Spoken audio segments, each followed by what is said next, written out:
Magandang araw po sa inyong lahat. Welcome po sa panibagong video natin dito sa Makapili TV. Ito, panoorin po natin tong reaction dito ni Banat Bay. Dito sa, meron na namang isang vlogger, o alam ko flip top rapper to na sumasawsaw sa issue nung nila Pastor Kibuloy, ni Pangulong Duterte at ni Banat Bay. Dito, kung papapansin nyo, merong nilabas sa video si Banat Bay na tungkol kay Makagago na binabatikos itong si Pangulong Duterte at si Pastor Kibuloy. Ngayon, itong bumabatikos na itong na bago ngayon is parang may similarities na script kung paano nila batikusin itong si Pastor Kibuloy at si Pangulong Duterte. So ito, panoorin po natin kung ano dito napansin ni Banat Bay. Si Gagong Pastor Kibuloy, ang walang iyang appointed son of... Bakit sa iba ka nakatingin? Hindi ka nakatingin sa camera. Napaka-obvious, Brad. Napaka-obvious. Next time, i-memorize mo naman yung script nyo. Motherfucker! Absuelto sa mga kaso dahil sa isa pang gago, si Papa Digo! Ayan. So, same script, di ba? Absuelto daw dahil kay Pangulong Duterte. Yan din ang script ni Makagago. Halata naman, gagawa ka na lang ng bashing mo. Scripted pa. Copy ka.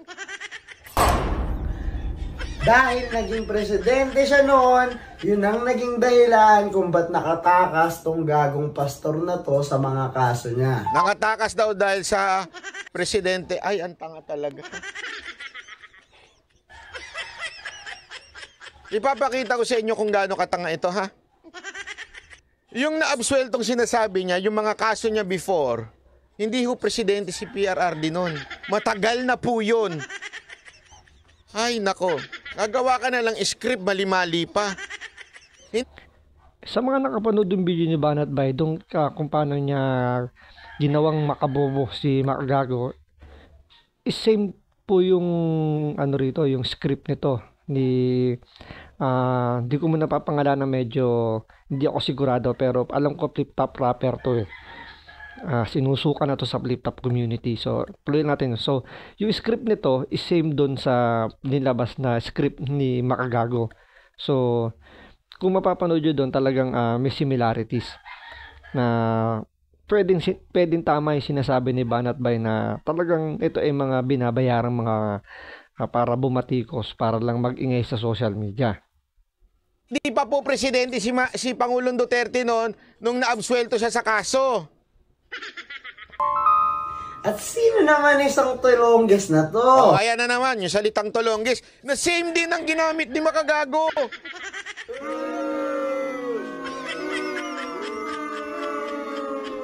Talagang talagang paulit-ulit pa sila ng script. Sino kaya yung mas tulongges sa dalawa? Si Banat Bay o ito nagsasalita at si Makagago? Sabihin natin ito tinawag naman to ni Banat Bay na tanga. Sabihin natin lang to si Makatanga. So, ano yung pagkakaparehas ng scripted ni Makatanga at ni Makabobo? So, sabi ni Banat Bay, parehas silang tinawag na itong si Makatanga at si Makagago, tinawag na tulongges si Banat Bay. So, same dun sa unang video ni Makagago, yun din yung tawag niya kay Banat Bay. So, hindi natin alam bakit hindi niya kaya si Banat Bay pagdating sa politics ng mga vlogger. So, kaya naman si Banat Bay pagdating sa politics.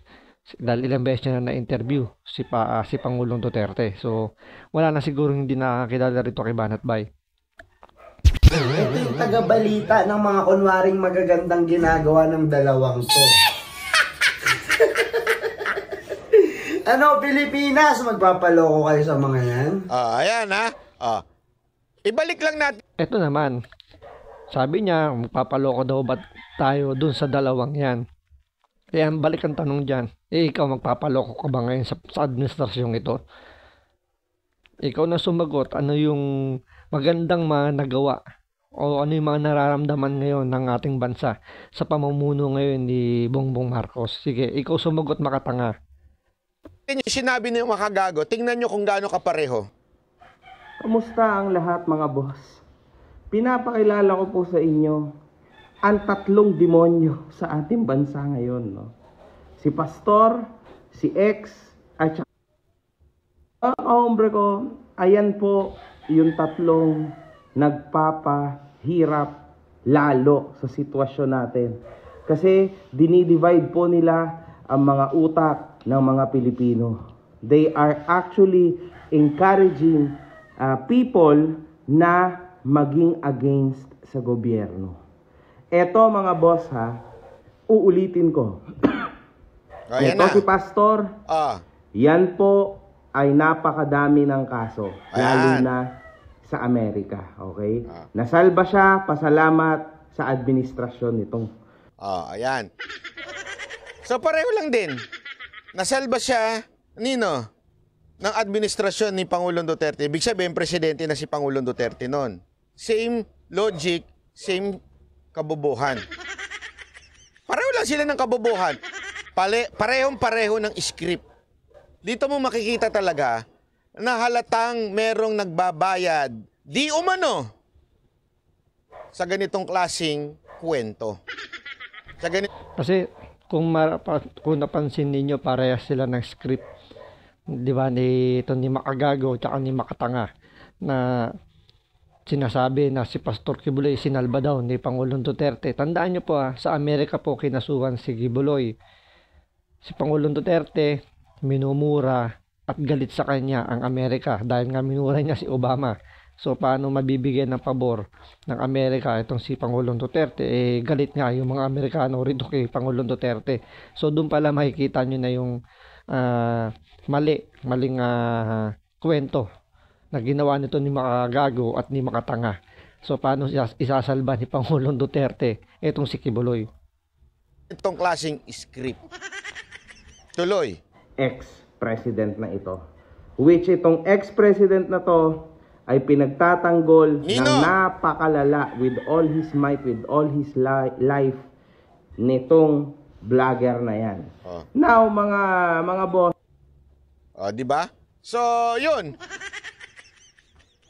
Alam nyo na. Alam nyo na dito sa dalawan to, halatang meron ho silang script na binabasa, script na sinusundan. Alam mo, pinanood ko nga yung video nitong, yung si, ito. Si gagong Pastor Kibuloy. Alam mo, nung pinanood ko yan, si Nico, pangalan niya Nico. Ito, ipapakita ko lang, konti lang naman para, ito, papakita ko. Ayan. Natin more about it later. Ayan. Wait lang. Nung pinanood ko to, sabi ko, ay grabe, iba ang tama nito, malupit. Dinaig pa talaga si Nino.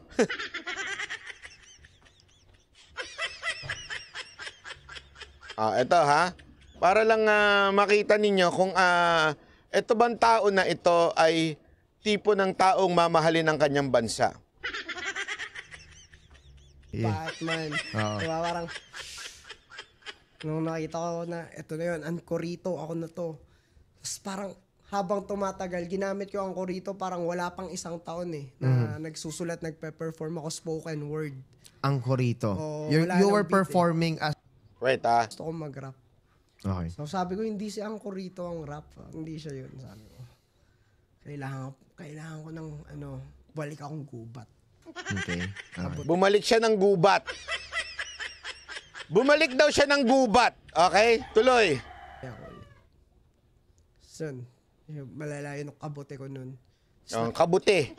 So dito parang high yata to, parang lutang na lutang sa hangin tong itong si Makatanga pero mamaya babangkwitin dito sino tong Makatanga na to.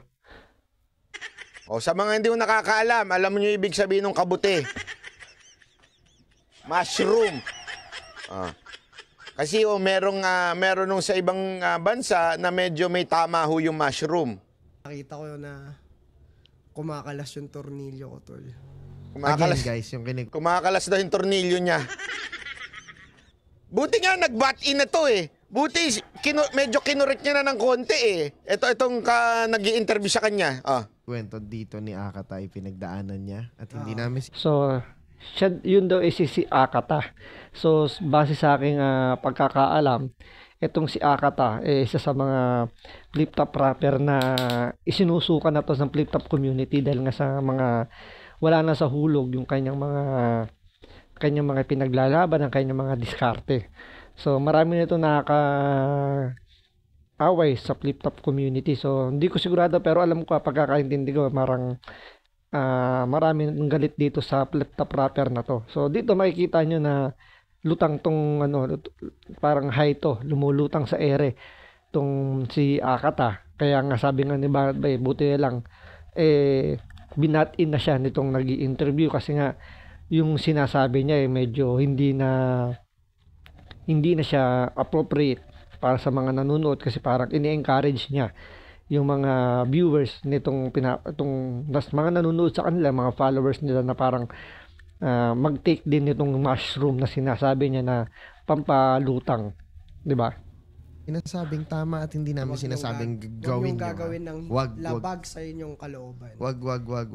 Hindi rin, kahit gusto ng kalooban nyo, wag. Kita nyo? Sabi niya ba? Wag niyong gagawin. Sabi naman itong si wag niyong gagawin kung labag sa kalooban nyo. Ang sabi tuloy nito, nag-i-interview sa kanya, hindi, kahit ano sa kalooban nyo, wag nyo pa rin gawin. Barado na eh. Sunog na sunog eh. Sinunog nung kausap eh. Wag. Hindi rin, kahit gusto ng kalooban nyo, wag. Si Akata po ang pinag-uusapan natin. At si Akata po ang kausap ko at siya ay nagkikwento lamang ng kanyang pinagdaanan. Go, Tol. At ayun nga, kumakalas yung tornilyo ko. Kumakalas na yung tornilyo niya. Iba nakikita ko yung yung nangyayari sa buhay ko na parang binubut, ano yan? Binubuting-ting? Hindi, basta yung inabasok, parang ganun parang Binubuksan. Hoy! Kung sino man ang kumuha dito para manira kay Pangulong Duterte at kay Kibuloy, pambihira naman kayo. Wala ba kayong matinutinong makukuha? Talagang yung mga ganito pa ang pumaton na lang sa inyo? Siguro kaya ganyan yung kinukuha nila para manira kay Pangulong Duterte. Siyempre, parang patos na to sa kanila. Kahit magkano ibayad o hindi na nag-iisip ng tama. So kahit ano yung ibigay nilang script, susundin na lang to ng mga to kasi nga kailangan nila ng ng mushroom daw. So kahit na ang personalidad kagaya nga daw ni Nino, sabi ni Banat Bay, baka nga mas malala pa, pinapatos na kahit na siguro labag din sa kalooban niya, pero ginusto pa rin niya dahil siyempre sa ngalan ng katsing-katsing. At dahil nga siguro wala na sa katinuan, kung ano lang yung mga pinapasok, kahit makisawsaw na lang sa politika, kahit naman walang alam sa politika, ay makikisawsaw. Dahil nga binabayaran nga, sabi nga ni Banat Bay. Ito talagang meron silang may pattern. Ang mga kinukuha nila, si Nino, si Makagago, si Makmak Humpak. Di ba? Ganyan. Sa totoo lang ganyan ba yung gusto ninyong pakinggan ng taong bayan? Yan ba paniniwalaan ng taong bayan? Yung nakakalas yung tornilyo, siya na mismo nagsabi nakalas yung tornilyo niya.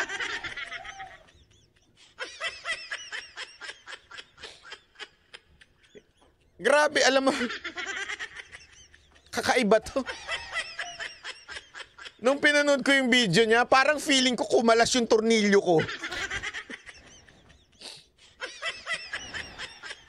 Anyway, doon, makikita talaga lang natin doon na talagang itong mga kinukuha ngayon ng mga vlogger ng sabi nating mga kumakalaban kay Pangulong Duterte, talagang wala sa hulog. So dito makikita nyo si Makagago, si Nino, ito nga sinabi nga niya itong si Makatanga, si Akata, kitang-kita na walang kaalam-alam sa pagdating sa pagkukomento, pagdating sa politika, kasi walang research na ginagawa. Wala sila, basta makabanat lang.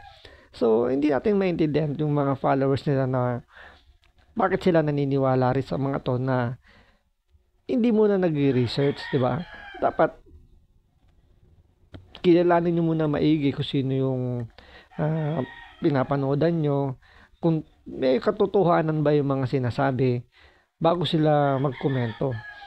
Oo, andun na tayo sa hindi naman masama yung mag-criticize. Pero, di ba, bago mag-criticize, sana meron silang pinanghahawakan na sabihin natin ebidensya para bago sila mag-criticize. Dito kasi maling-mali na yung yung pag-criticize nila wala na sa hulog, pero siyempre sa ngalan nga naman ng di umano, binabayaran nga daw, talagang papatusin nila yung mga ganyang script. So abangan po natin sa mga susunod pa kung sino-sino pa yung mga lalabas na gusto pang makisawsaw na babanatan ito ni Banat Bay. So maraming salamat sa panonood. Ingat po kayo lagi.